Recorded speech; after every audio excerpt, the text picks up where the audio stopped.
about it. And I think actually about the Berkeley Art Museum, the original one by Mario Ciampi, which is, one of my very favorite buildings on campus, and just really a superstar building that's kind of unknown to so many people. And it's like it has a second life now as a science lab after sitting kind of empty for a while because it was seismically unsafe. And I find that really amazing that it's able to do that, and a real testament to the power of the architecture of that building. And we saw that in a number of the entries that were reuses of buildings, where there was just this great kind of core skeleton of great architecture there that was able to be transformed for new uses. Great. Carlton, any thoughts from you on what you saw with regards to your own beliefs on design excellence? Or yeah, well, the one comment I'd like to make, and I wanted everybody to know this, is that we tried to be very fair when we were looking at the entries, because from a design excellence point of view, it can, and I think you made a comment in this direction as well. If you got a lot of money to throw at something, it can look really cool and beautiful and all of the other great adjectives. We tried very hard to really dig deep enough, even with the smaller projects as opposed to the extravagant ones, if you will. When we looked at what we considered to be good design work. So it wasn't about large projects getting all of the play, if you will. So I want everybody to know that that was something that was on the minds of all the jurors as well. Thank you all. That's great. We just have a couple minutes left. And instead of opening up to audience questions, because I don't think we have time for that, I'd love for maybe a statement, an inspirational statement from each of you on, so I think as we're going into this third decade of the 21st century, there's been through a lot collectively as a society in the last couple of years, especially with, ecological crises and public health crises, a very polarized political climate, a lot of uncertainty moving, into the next decade with regards to racial justice, social justice, and architecture is, shapes so much of the public realm, and often architects don't always have a large seat, multiple seat at the table, but I feel like I wish that we had a bigger seat, but we do really shape a big part of the public realm. And I'd love to have any kind of closing thoughts before we move on to the excitement of the award ceremony on where you'd like to see the discipline going, and things that we could focus on as architects moving forward here in the next few years. So I'll start, maybe I'll start with Jim, and I'll kind of work around. Well, I think the the discipline has focused in a really good direction, was just to make sure sustainability and quality of design stay together, keep going together. We had a huge bump in awesome sustainability in the late 70s, and everything was an earthship. And we all kind of wandered away from that because really earthships take you so far. So I think that, strength of the design projects that were still incredibly sustainable is a really strong position and a strong place for the profession to be going. And so for me, that was a real positive thing to see. Great. Carlton, how about some thoughts from you? I guess I'd like to say that architecture isn't a one size fits all. And as practitioners, let's always bear in mind of who we're designing for, and pay close attention to that, because the needs of different populations are important, and we can't just drop one thing into, let's call it a neighborhood or community because it was the cool thing to do. So please, as we continue to move forward, remember who you are designing for. It's a great way to think about it. Chris, how about you? Oh, I have to follow that. I mean, I still, being at least a former educator, I still think it's, you know, every architect's charge to be an educator of some form. I think that doesn't necessarily just mean students. It means to educate clients, to educate bureaucracies, legislators, things like that. Because if we're not the people who are actually kind of behind policy change, then we're just going to suffer the ramifications of it. So I think we just, as a group, need to be more proactive in that manner. I agree with that 100%. David, some thoughtful words from you. Yeah, I would just pick up on both Carlton and Chris. Thank you both for a great setup and focusing on the right things. Is how do we move beyond? I mean, clearly from the submissions that we're seeing in this, you know, people, we have a lot of talent here in the East Bay, people who can design individual buildings. How do we move beyond that and really, you know, focus on the communities that we're designing for and the policies and things like that? You know, like myself, served on a planning board, Jim, same kind of thing, that kind of idea of public service.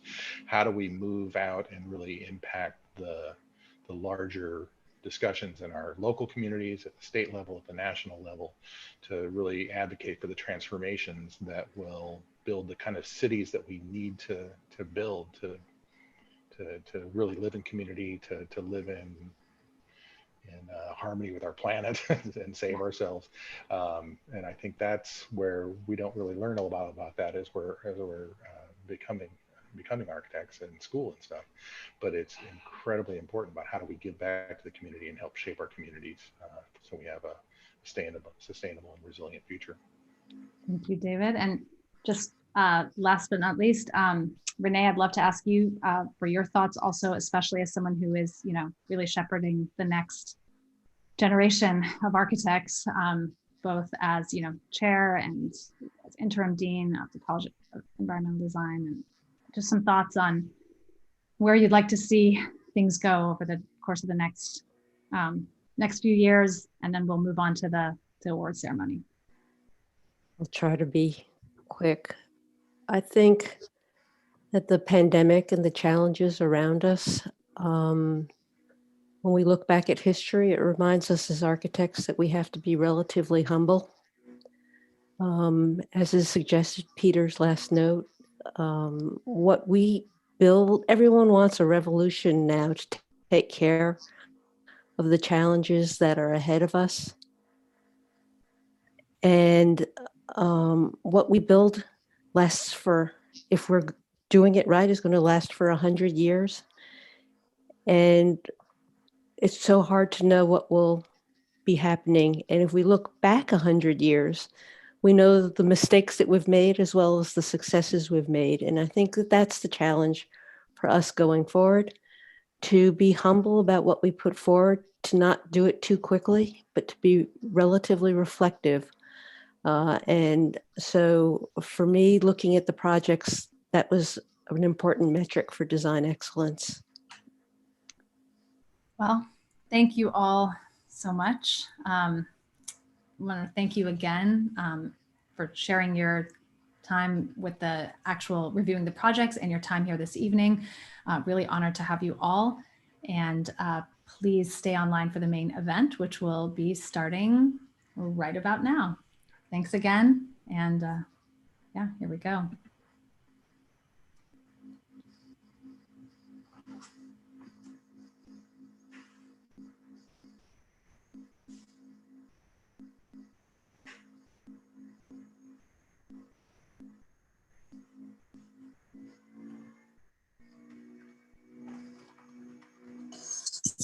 Do we have to join a separate Zoom?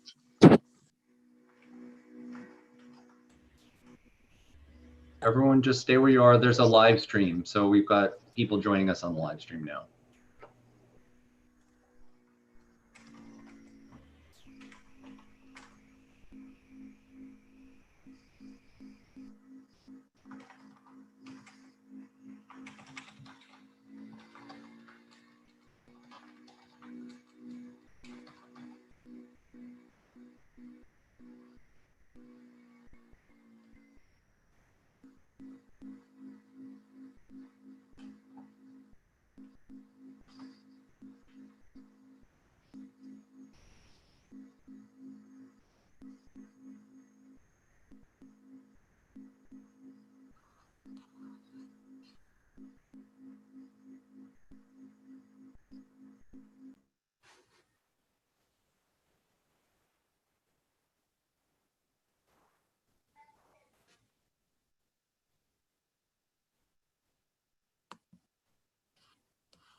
Hello, I think that's my cue. Good evening and welcome to the 2020 Design Awards. I'm Devi Dutta Chaudhary, President of the AIA East Bay Board of Directors. On behalf of myself, our board, and our entire membership, I want to say thank you to those of you on this Zoom call and those watching via our YouTube live stream.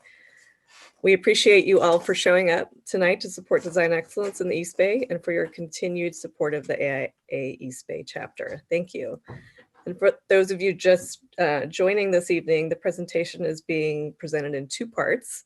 The first, which just concluded, was a panel discussion with our Design Awards judges. And we had a really great discussion about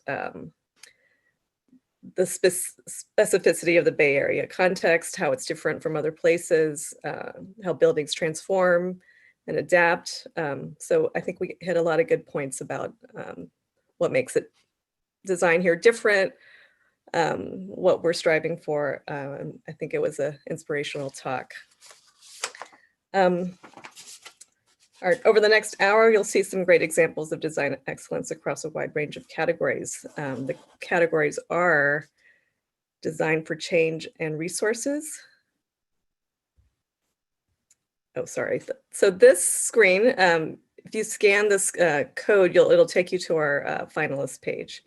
And the categories are design for change and resources, design for energy and economy, design for equitable communities and ecosystem, design for integration for both residential and non-residential, design for well-being, and finally, we'll conclude the evening with the People's Choice Award, which you will all be participating in, I hope. We're asking that all of you that registered for tonight's event choose your favorite project from our 20 finalists.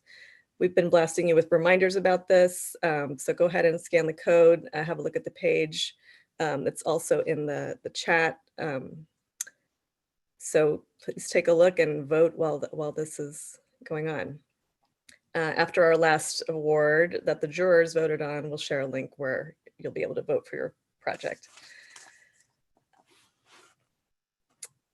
Okay, and then, so our Design Awards Committee made the choice to go live with this event, so please bear with us. As always, technical glitches, I'm sure you're experienced many times, but hopefully it's smooth sailing. I hope you're all comfortable with your favorite drink and ready to celebrate some exceptional work. First of all, I want to introduce our newest member of the board of directors at the East Bay, Adeline Lung. She's our first student board representative ever. So this is Adeline, and she's going to talk to you a little about her role.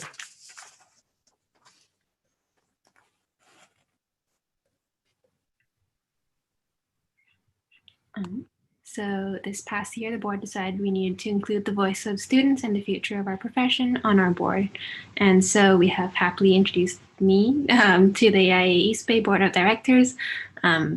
It's been a really fun time, and we've already introduced a couple of new programs like the Day in the Life live video series, where students get one-on-one access to architects and learn what a typical day might look like for our future guests. And there's also a mentorship program coming up in January 2021, which will further cement our long-term relationship and support students studying architecture. And also stay tuned because there's more coming in the way. And so finally, it's also my pleasure to introduce this short video highlighting some student work. It's so important that students feel supported by the community in which we someday hope to belong. We also felt this was an opportunity to remind those of you that have been practicing for many years what it's like to be a student today, and to get a sense of how we view excellent design and how we ourselves influencing not only the future of this great industry, but the positive impact of our work and yours that has on the world we live in. So thank you and enjoy the video.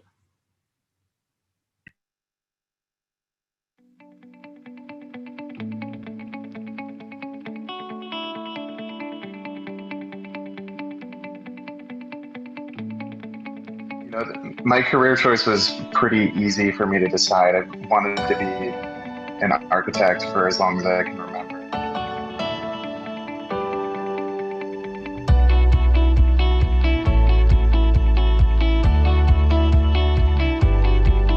if something is designed well, you don't necessarily notice any problems with it, and therefore you don't notice the design. Is within restrictions of the project. It satisfies the needs of the client, and yet it has a very clear concept. Working at residential is working at a scale that everybody can relate to.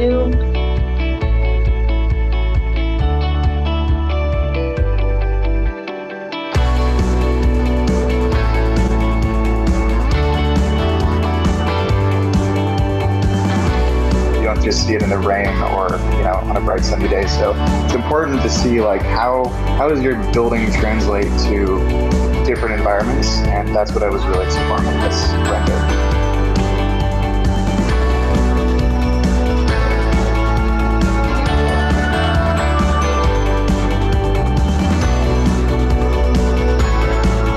I think architecture is really important in the world. Like, it's important functionally, but it also is like, it makes the world beautiful, right? And that's really important.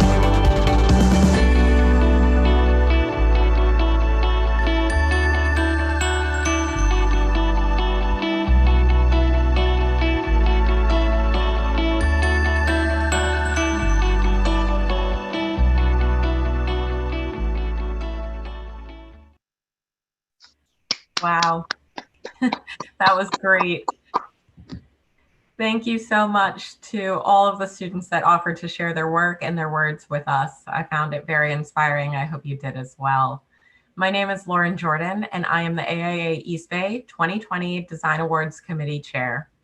I want to remind everyone to follow us on social media platforms and use the chat to cheer on your colleagues and send your congratulations. You may have noticed the submission categories for this year are a bit different than we've done in the past. So let me introduce you to someone who can better explain the methodology and purpose behind the award categories. Ben Levy is an AIA board member. He is also the chair of the AIA East Bay Committee on the Environment. You might know it as COAT. Please welcome Ben. Thanks, Lauren. Good evening, everyone. It's my job tonight to introduce you to our design award categories. We chose these 6 categories based on the AIA new framework for design excellence, which is really a part of the larger push of the AIA to redefine design excellence and prioritize environmental stewardship.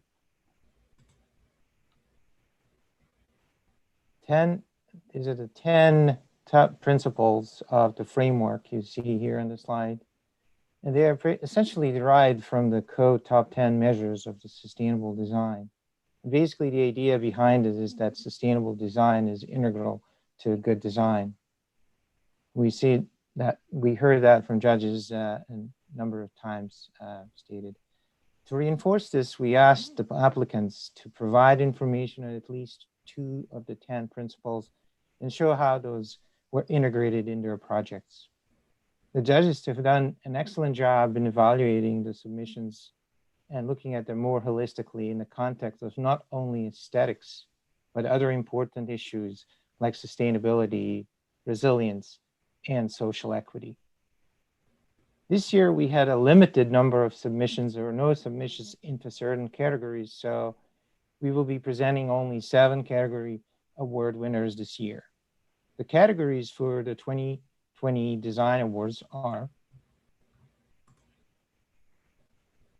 the first award will honor projects with a focus in design for change and design for resources. The second award will honor projects with a focus on design for energy and design for economy. The third award will honor projects with a focus of design for excellence in equitable communities and design for ecosystems. The fourth award will honor residential projects with a focus on design for integration. The fifth award will honor non-residential projects with a focus on design, for integration. And the sixth award will honor projects with a focus of design for well-being. And finally, the final category for the evening, as Debbie mentioned, will be the People's Choice Award. This is your opportunity to choose the project which you think best represents the values of the East Bay AIA Design Awards. The QR code to review the finalists is available again if you want to follow along at home or learn more about any of the projects you see tonight. Before we announce each category winner, we will be announcing any sustainability or design commendations for each category. The commendations were decided by the judges because they valued certain aspects of your projects and wanted to ensure that your good work was celebrated and showcased as an example for all to follow.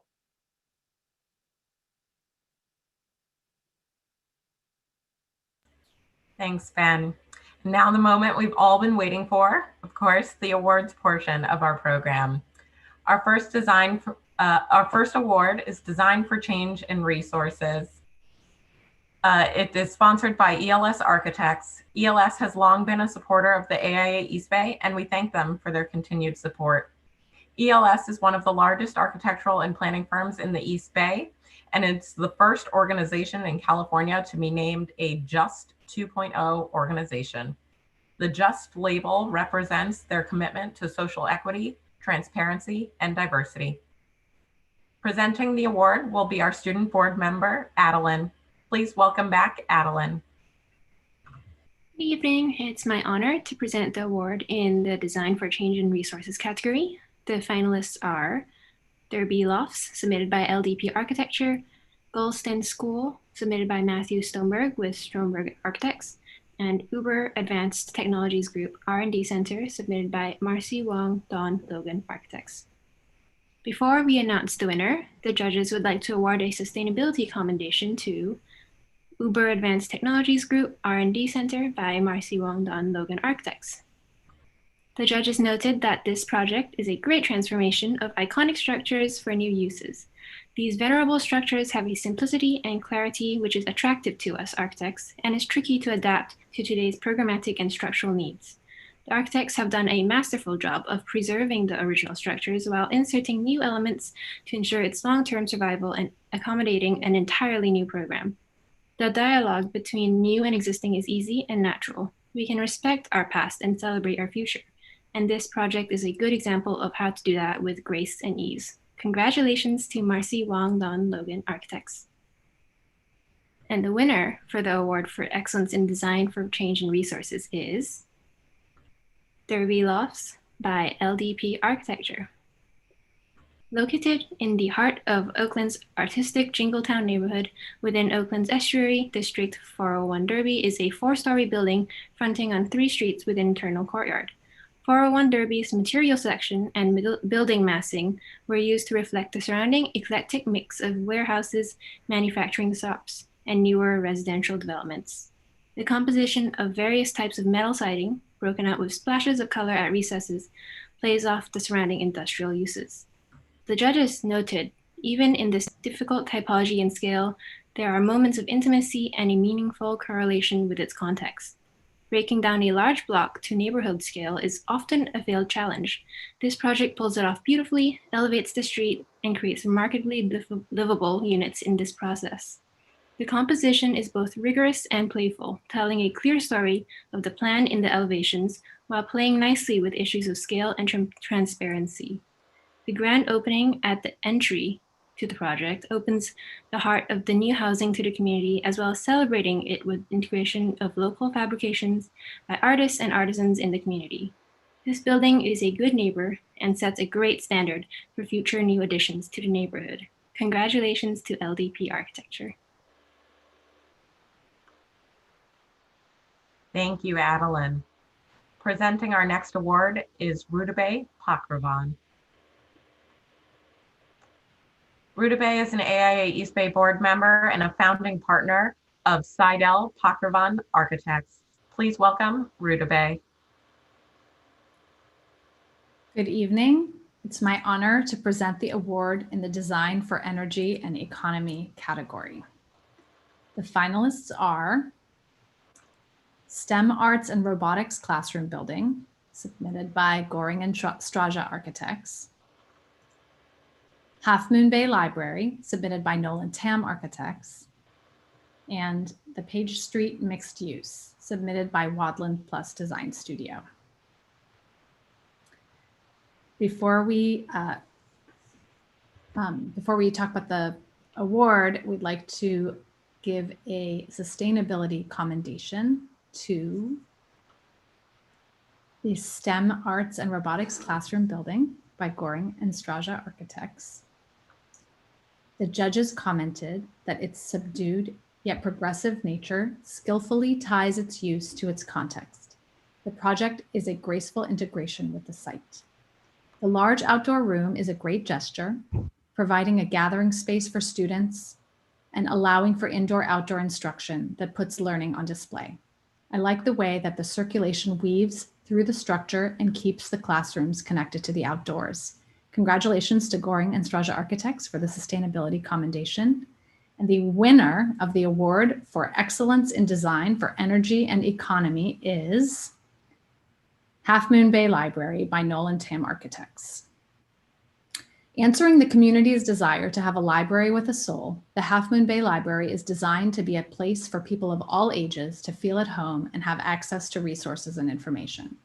The library's 270 square mile service area includes unincorporated beachside communities and agricultural areas, and the design process engaged all parts of the community, creating a sense of shared commitment and ownership. The judges commented, crisp detailing and exposed playful structure in the large, well-sited reading room avoid cliché and create welcoming, expansive public rooms. There is a clarity and rigor to the layout and structure of the building, but it doesn't take itself too seriously. There are warm materials that provide a human scale and touch, and playful gestures in signage and window placements. The openness and light quality are quite nice, and it achieves all of this while achieving the highest level of sustainable design and energy efficiency. Simply an excellent civic project. We need more like this. Hearty congratulations to Knoll and Tam Architects. Thank you, Ruta Bay. Presenting our next award, please welcome back Debbie.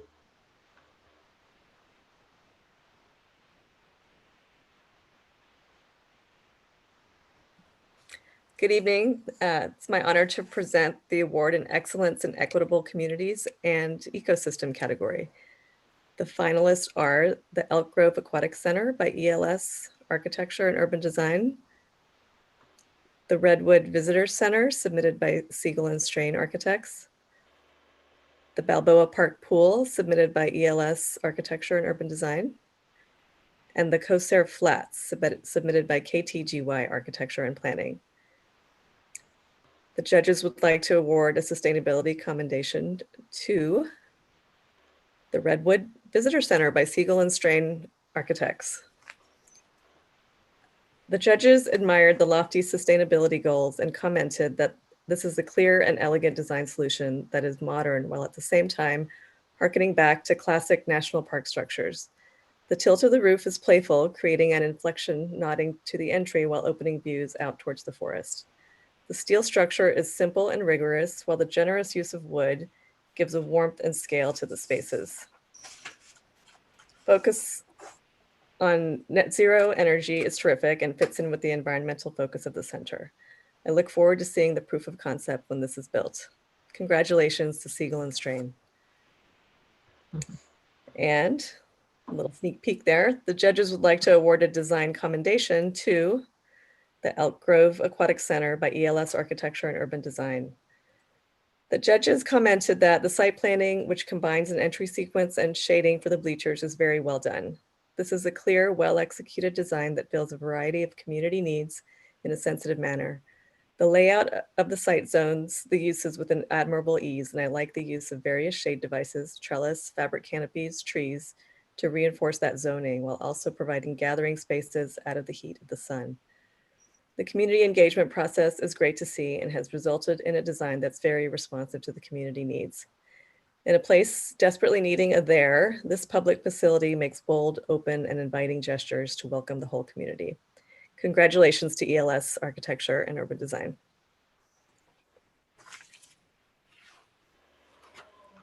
Thank you, Debbie. Presenting our next award is Tim Nystrom. Tim is a fellow board member and the committee chair for the Young Architects Forum. Tim is a licensed architect and the founder of NYS Designs. Please welcome Tim.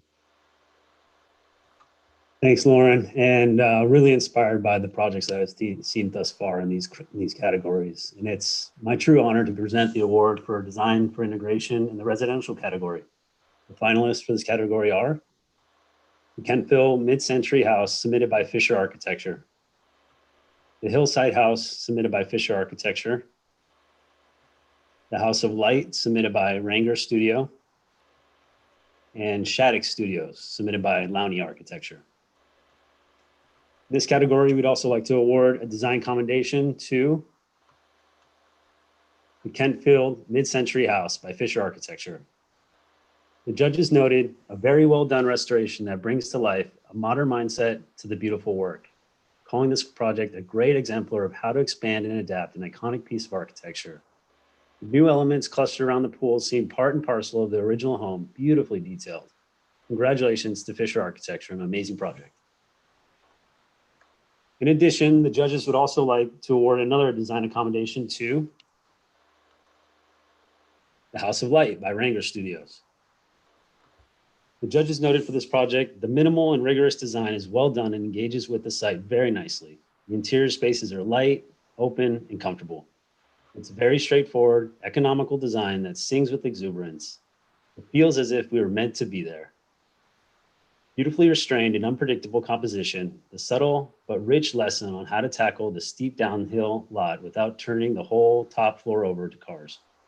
Congratulations, Ranger Studio.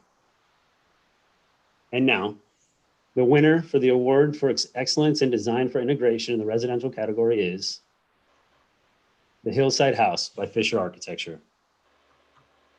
Nestled among native oak trees and bay trees, this new home is crafted of subdued colors and textured materials to blend into the hillside.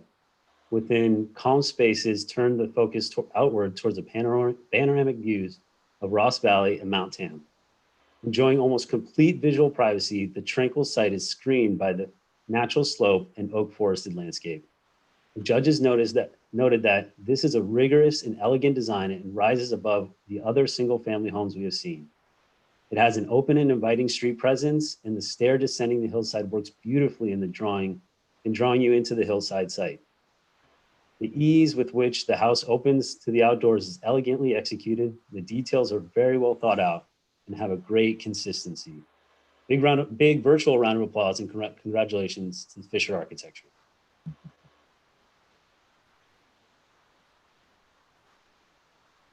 Thank you, Tim. Our next award is for Excellence in Integration, non-residential category. The finalists are St. Mary's Student Chapel, submitted by Mark Caballero Associates.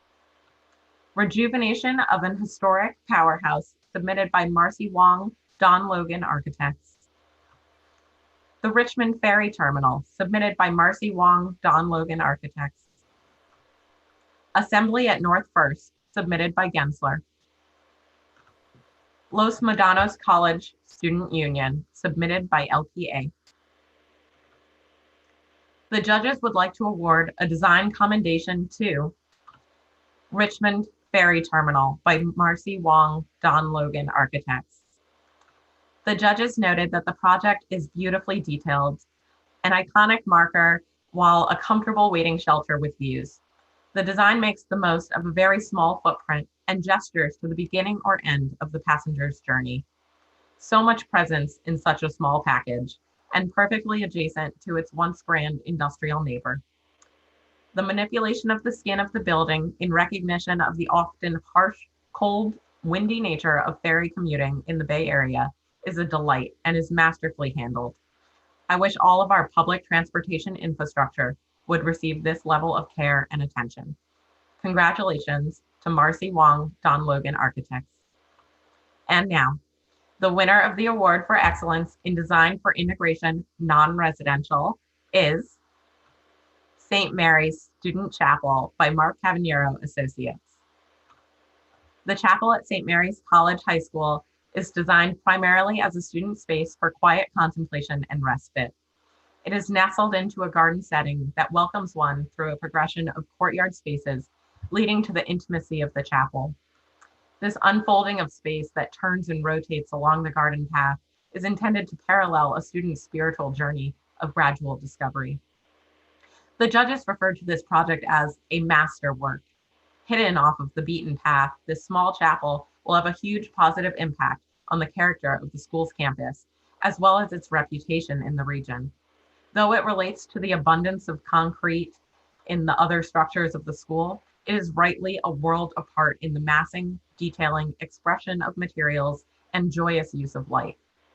Extraordinary. The chapel is sited beautifully to act as a gateway to the campus, celebrating the faith that is at the heart of the school's very existence. The simple palette of materials is used deftly to reinforce relationships, manipulate light, and move occupants through the space. The use of glazing and glass walls that open the space to the garden is a lovely symbol of faith, of a faith experience that opens up to welcome all into the community. Congratulations to Mark Cavaniero Associates. And now here to present our next award is Shivani Bhalla from Lowney Architecture. Shivani is a job captain in the multifamily housing studio. She graduated from the Rhode Island School of Design with a Master of Arts in Interior Architecture and Adaptive Reuse. She has over 7 years of professional experience and is also a licensed architect in India. Please welcome Shivani Bhalla. Good evening, everyone.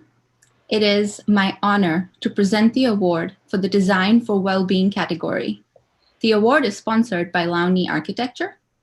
Lowney Architecture is a proud sponsor of the 2020 AIA East Bay Design Awards. We are a multidisciplinary practice with teams in Oakland and Honolulu. Our statement of purpose is, we believe that improving the quality of space through our buildings and landscape is not only of primary importance, but at the core of our mission. And now, the finalists for the category Design for Wellbeing are Sonoma Academy's Janet Durgin Guild and Commons by WRNS Studio. The Palo Alto Fire Station No. 3 by Shah Kawasaki Architects. The Presidio Knolls School by Studio Bondy Architecture. And Mahonia by Untitled Architects. The judges would like to award a sustainability commendation to Mahonia by Untitled Architects. The judges unanimously agreed that this project should be applauded for its community outreach and sustainable focus, stating that the sheer effort behind the sustainable production of this project should be applauded. The project stands out of its intense focus on minimizing the building's overall carbon footprint and minimizing use of toxic materials. A sweet, nearly anti-formal and simply masked plan to work that invites and welcomes. Humble but touch-inviting materials and details seem to create instant familiarity and calm. An unusual approach that somehow feels just right. Congratulations, Untitled Architects. And now, the judges would like to award another design commendation to, as you can see, Presidio Knolls School by Studio Bondy Architecture. The judges call this a well-integrated infill project, stating that it has a simple diagram with strong variation that creates surprising and functional spaces in between. This design fits in well with its urban context and adds vibrancy to it.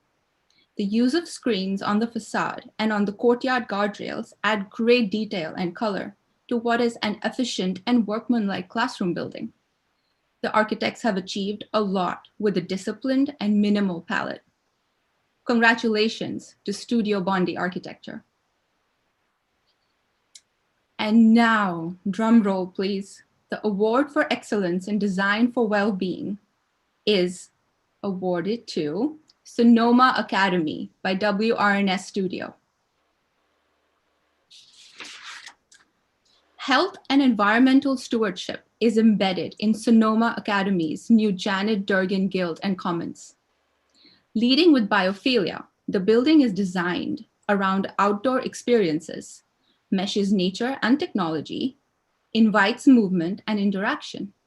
It's 80% naturally lit, wrapped with operable windows and coiling doors for natural ventilation, and has low E glazing, dimmable fixtures, and light sensors. Deep CLT overhangs provide shelter from the elements. Adjustable exterior blinds and movable screens made from reclaimed wood play with shadow and light while mitigating heat gain. The judges raved that the design and expansiveness of the work expertly serve its site and its sweeping vistas. Thoughtful and inspiring design at all levels. It sits well in the tradition of Bay Area architecture while taking it to a new and interesting direction. The building welcomes students to participate in campus life in the way it inflects and extends outwards. Through the extensive glazing and the seamless weaving of indoor and outdoor spaces. The commitment to the highest standard of sustainable design and energy is terrific. Congratulations, WRNS Studio.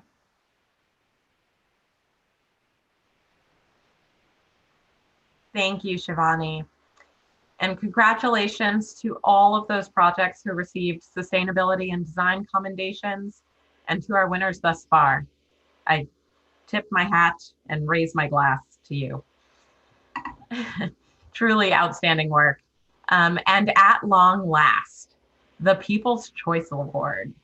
And to present this, I'd like to welcome Mike Wilson, the Executive Director for AIA East Bay, who will fill you in on all the details.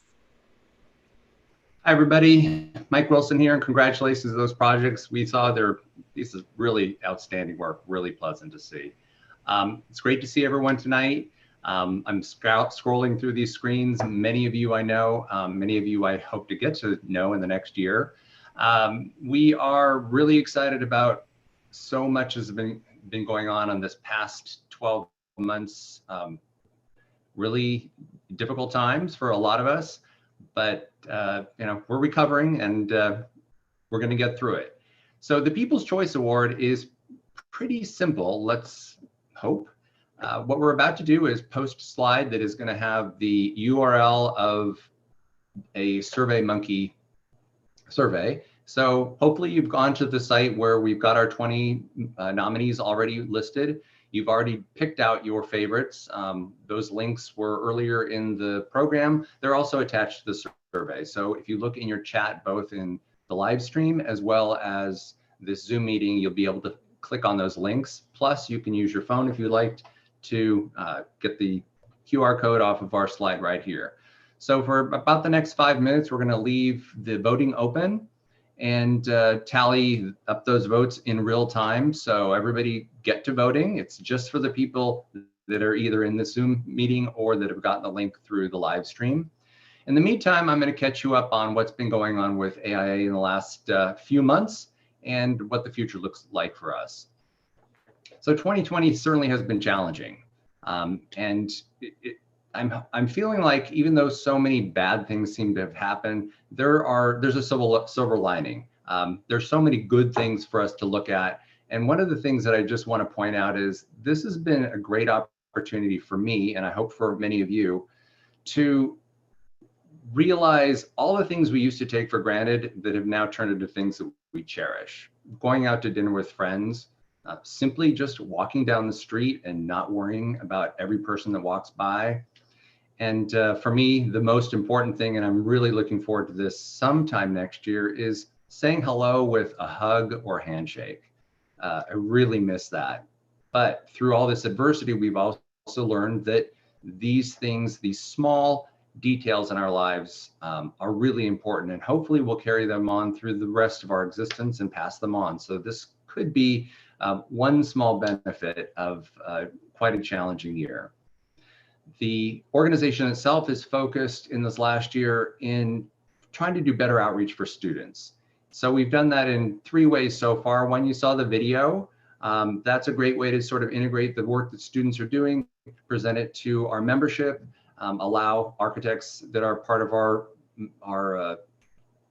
our community to see what students are up to.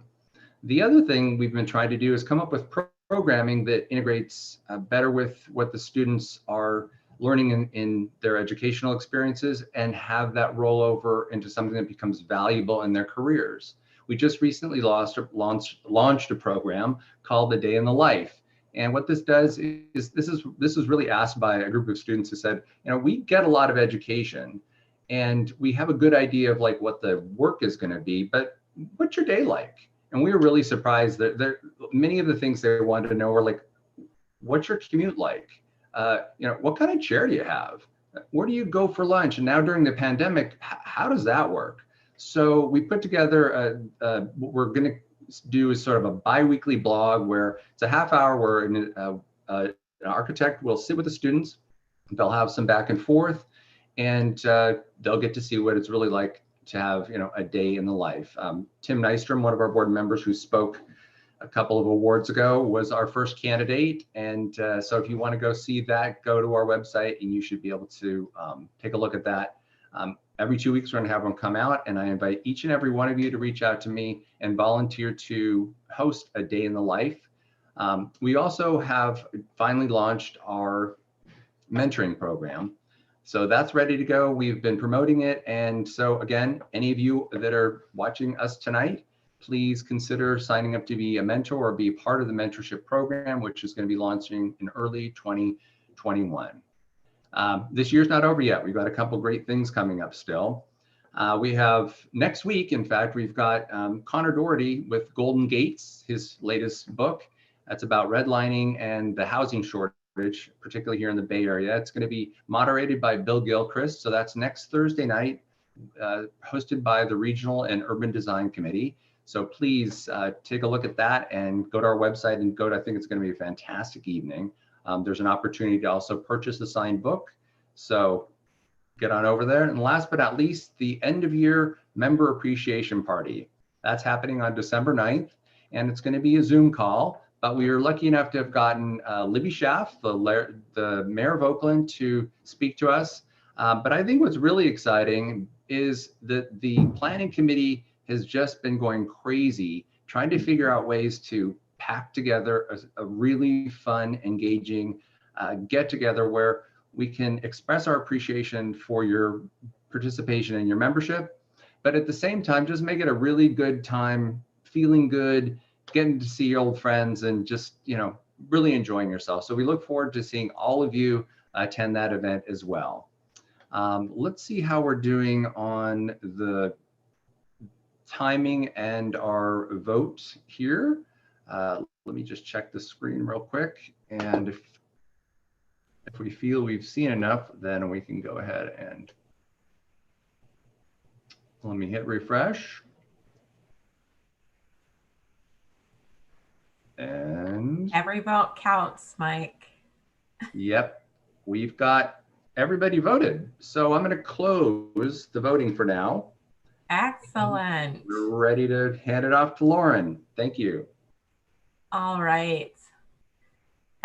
Thank you, Mike. Thank you again to all of our jurors and to everyone who submitted this year.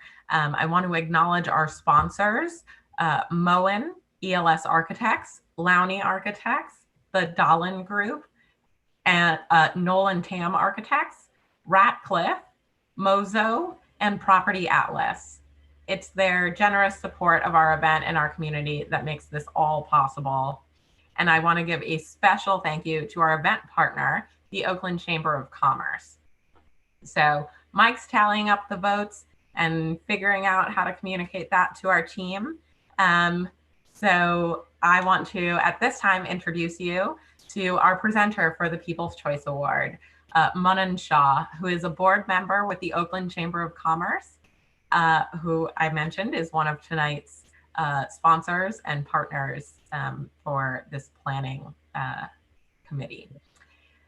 Manan is a managing director at Gensler, focused on commercial development of office and life science projects. Please welcome Manan. Good evening. Thanks, everyone. I guess I should first recognize our team on the Assembly at North First project. Congratulations on your nomination tonight. You know, I've been a member of the East Bay community for many years, and I can see that the level and quality across all the projects presented tonight is extraordinary. It's really clear to me that the East Bay and all the design professionals here can really hold their own in the area of design excellence against any other metropolitan center in the world. And I think we can expect some very, very exciting things in the years to come. It's my honor tonight to present the People's Choice Award. I'm not going to read off the full list of the 20 finalists, but I will just say that I had a very, very hard time deciding which one I thought was the best as well. So it makes me understand the challenge that our judges experienced over the past few weeks trying to narrow down the winners from such a great group of entries. Mike, do we have a winner? Yes, we do. Yes, we do. All right, here it is. The winner is the Golestan School from Stromberg Architects. Congratulations. Hey, Matthew. Congratulations. Nice.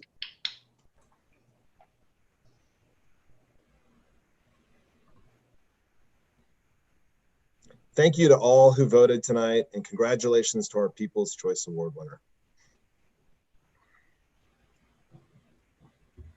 Thank you, Manan. What an evening this has been. I want to thank you all for joining us and wish you all a good night. Take care. Thanks, everyone. Good night.